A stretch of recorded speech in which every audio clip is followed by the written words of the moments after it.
सादर करणार आहे। त्या गाण्याचं नाव आहे मेहंदीच्या पानावर मन अजून झुलते ग।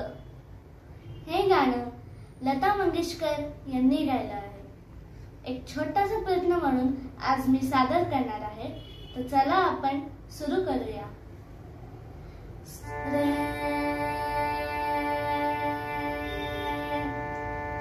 मेहंदीच्या पानावर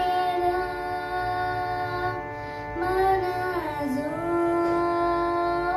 झुलते ग। मेहंदीच्या